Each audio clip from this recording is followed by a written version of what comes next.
السلام عليكم ورحمة الله وبركاته. نحمد الله العظيم نصلي ونسلم على الرسول الكريم أما بعد. فقد قال الله سبحانه وتعالى في كلامه القديم والفرقان الحميد: أعوذ بالله من الشيطان الرجيم. بسم الله الرحمن الرحيم. يا أيها الذين آمنوا لا تتخذوا اليهود والنصارى أولياء بعضهم أولياء بعض. صدق الله العظيم. அளவற்ற அருளாளனும் நிகரற்ற அன்புடையோனுமாகிய எல்லாம் வல்ல அல்லாஹுவின் பெயரால் துவங்குகிறேன். அருமை நாயகம் முஹம்மதுர் ரசூலுல்லா ஸல்லல்லாஹு அலைஹி வஸல்லம் அவர்களின் மீதும் நற்பாக்கியங்கள் நிறைந்த அவர்களுடைய உம்மத்தின் மீதும் குறிப்பாக இந்த ஜும்மா நன்னாளில் நம் அனைவர் மீதும் எல்லாம் வல்ல அல்லாஹுவின் நல்லருள் என்றென்றும் நிறைவாக உண்டாவதாக. ஆமீன்.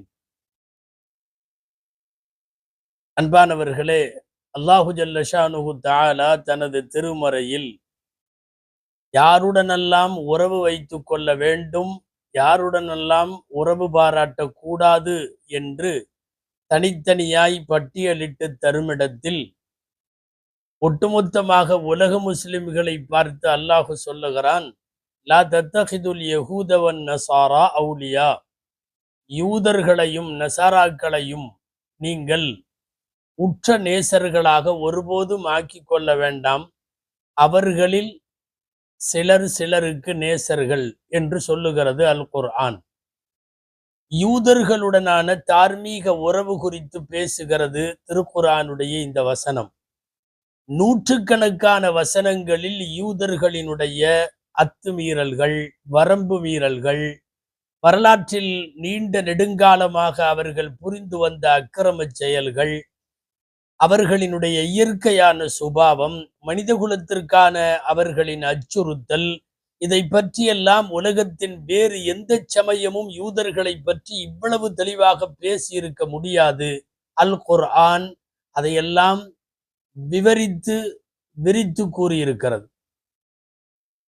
யூதர்களுடன் எனவே உலகெங்கும் வாழுகிற முஸ்லிம்கள் தங்களினுடைய தார்மீக உறவை யூதர்களோடு வைத்துக் கொள்ள மாட்டார்கள்.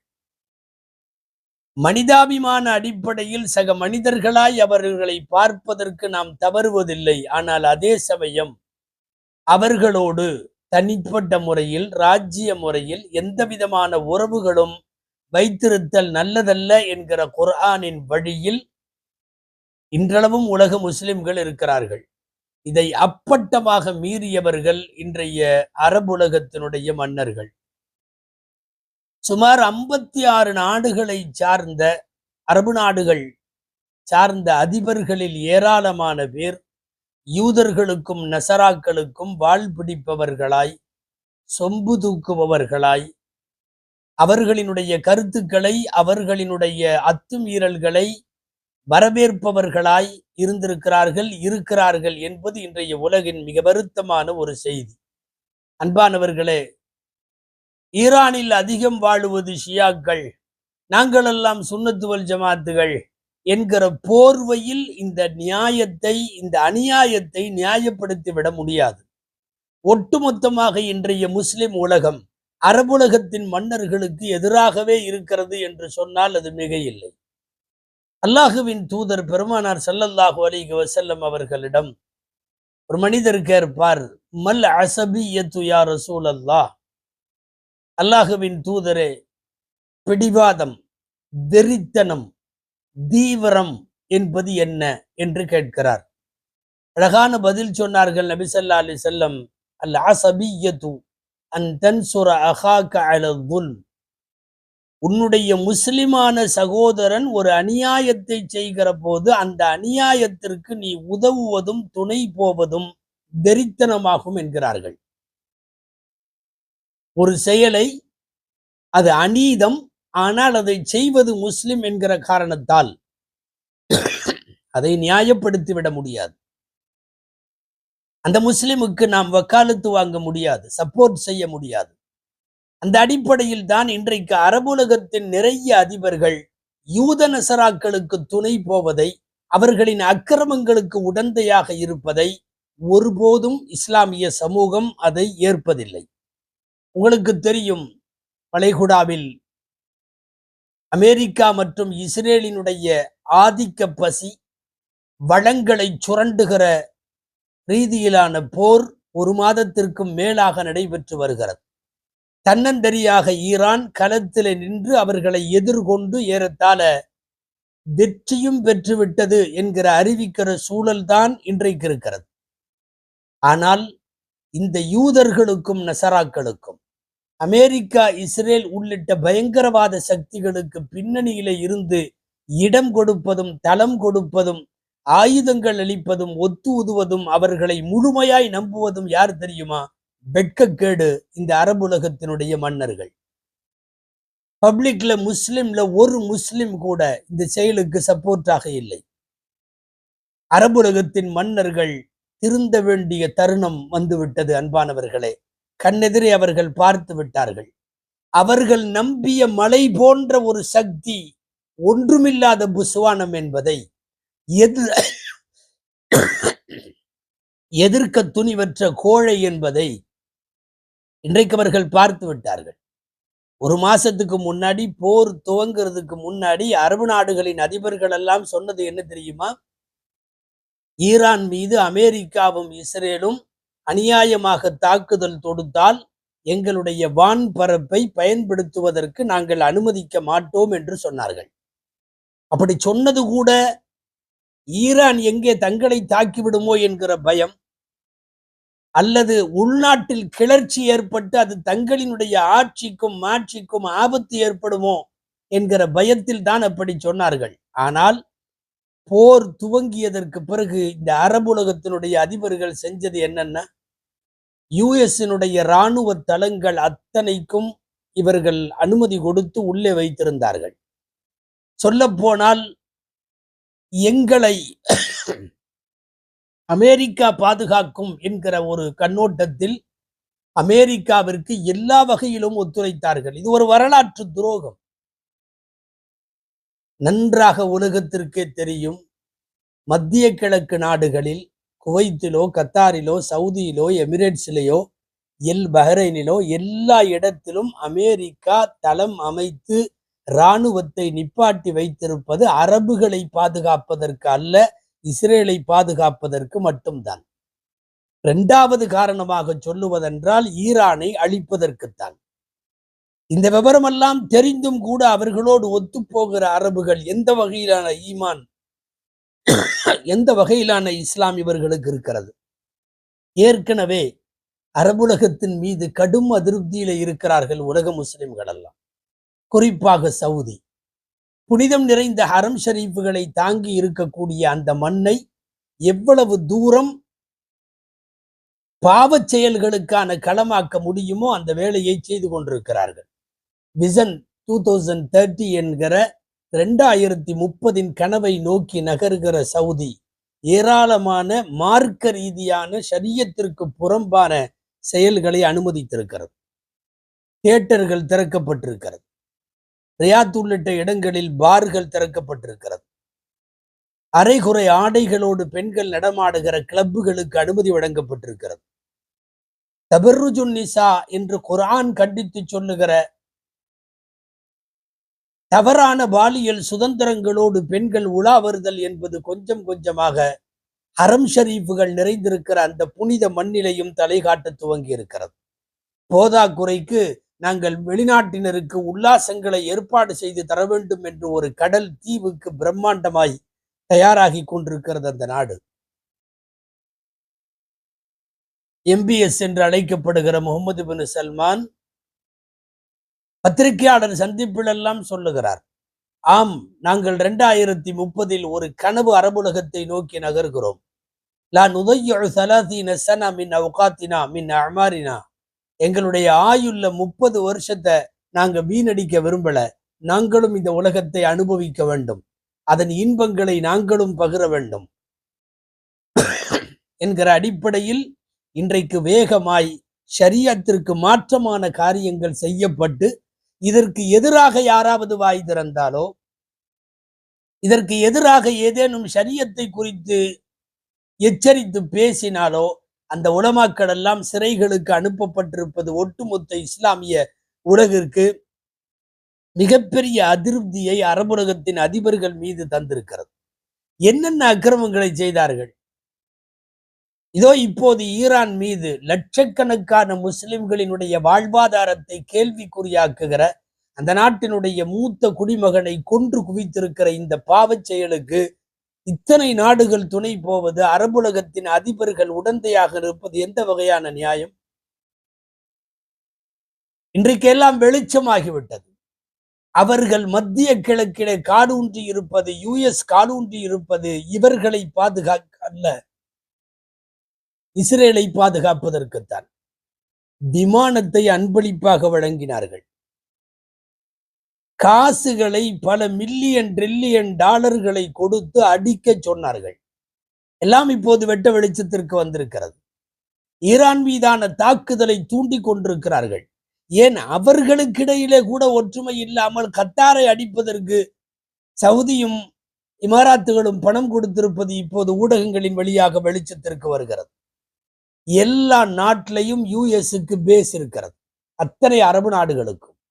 நீங்கள் யாருக்காக இந்த யூதர்களோடு நசராக்களோடு கைகோர்த்திருக்கிறீர்கள்?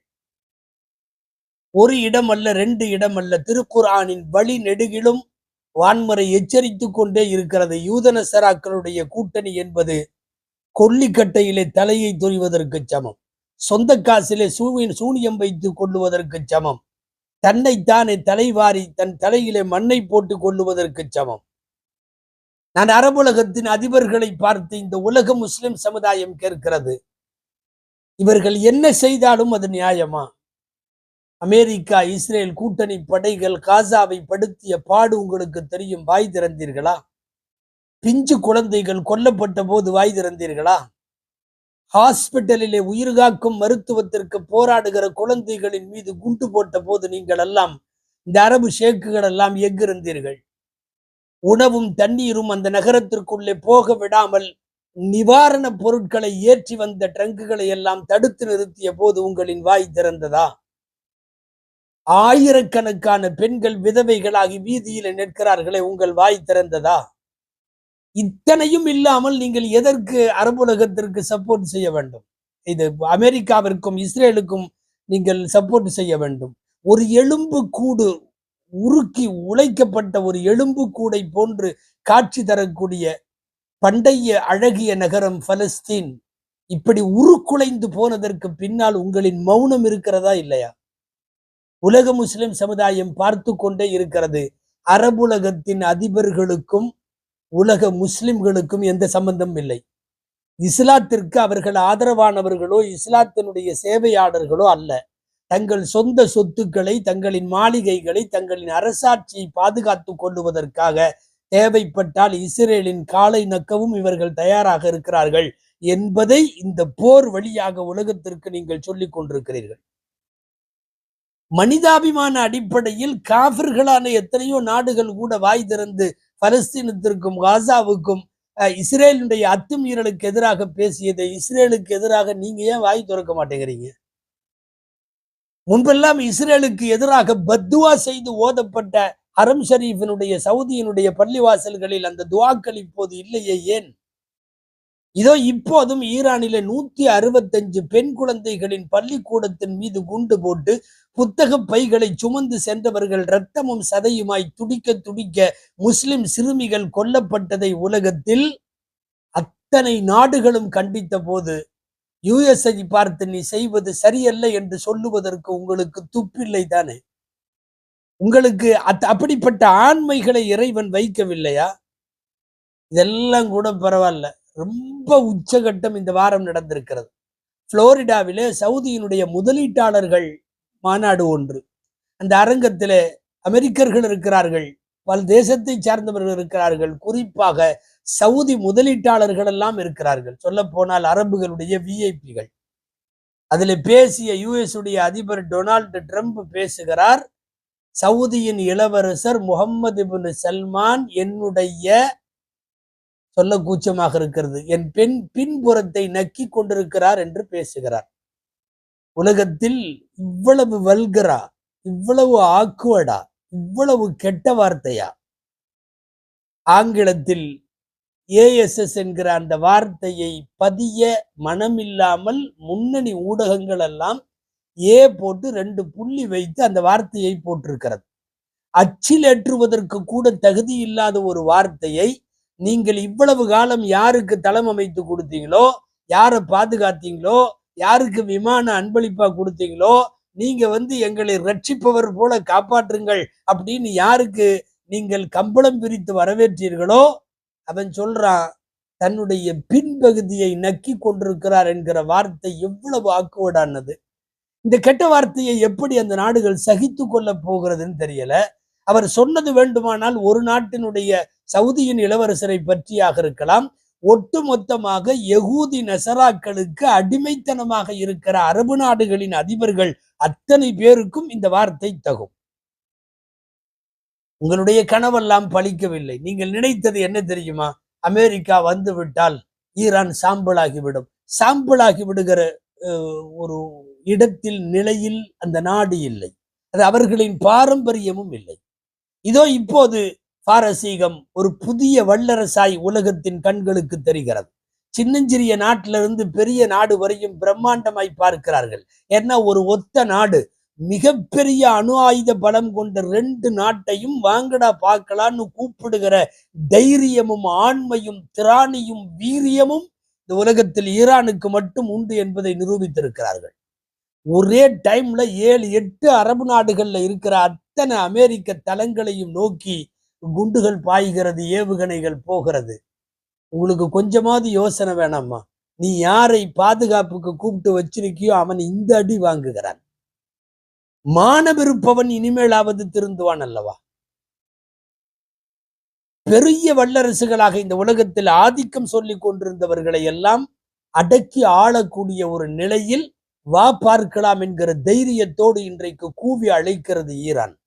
யுத்தத்தை தெரியாமல் தொடங்கி அந்த நாட்டினுடைய ஒரு மூத்த சிங்கத்தை சாய்த்து விட்டதற்கு பிறகு யுத்தத்தை முடிக்க தெரியாம போராடிட்டு இருக்காங்க.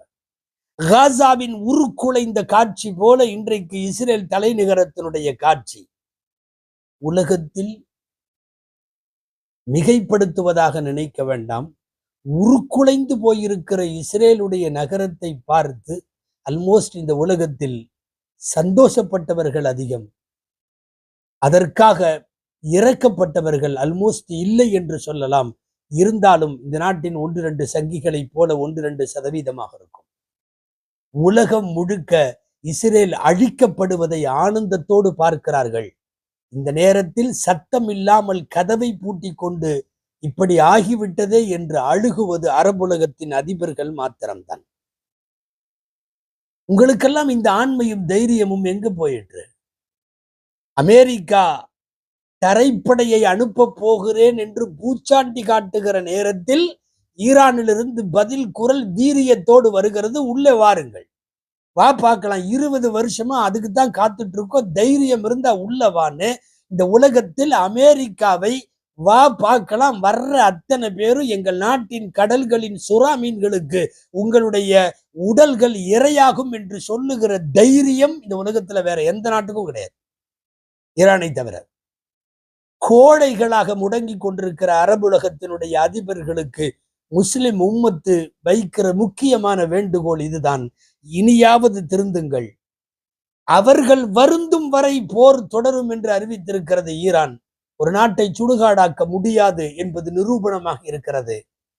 மத்திய கிழக்கு பகுதிகளில் ஆமாஞ்சாமி போடுகிற 1000 அரபுகளுக்கு இடையில், அரபு ஷேக்குகளுக்கு இடையில், நாடுகளின் 56 நாடுகளினுடைய அதிபர்களுக்கு இடையில் ஒரே ஒரு ஈரான் உண்மையாக அல்லாஹுவும் ரசூலும் கூறுகிற யூத எதிர்ப்பை கையில் எடுத்துக்கொண்டு களமிறங்குகிற போது உலகத்தில் முஸ்லிம்கள் மட்டுமல்ல, நடுநிலையாளர்கள் காசாவையும் பலஸ்தீனையும் பார்த்து கடந்த ஆண்டுகளில் குமுறி குமுறி அழுதவர்கள், கண்ணீர் வடித்தவர்கள் எல்லாம் இன்றைக்கு ஆனந்த கண்ணீர் வடித்துக் கொண்டிருக்கிறார்கள்.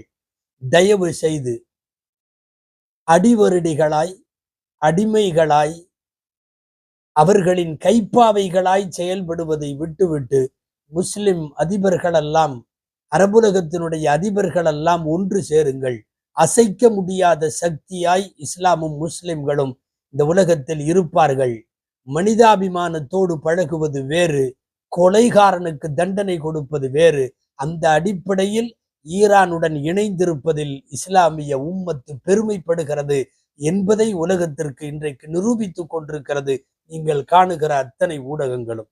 எல்லாம் வல்ல அல்லாஹு ஜல்ல ஷானுஹு தஆலா யூதர்களினுடைய சதி செயல்களுக்கு ஒத்து போகிற அரபுலகத்தின் அதிபர்களுக்கு தகுந்த பாடத்தை தருவானாக. இனியாவது அவர்கள் திருந்தி வாழுவதற்குள்ள தருணத்தை ஏற்படுத்துவானாக. ஆமீன். வஆகிரு தஅவானா அல்ஹம்துலில்லாஹி ரப்பில் ஆலமீன். அஸ்ஸலாமு அலைக்கும் வரஹ்மத்துல்லாஹி வபரகாத்துஹு.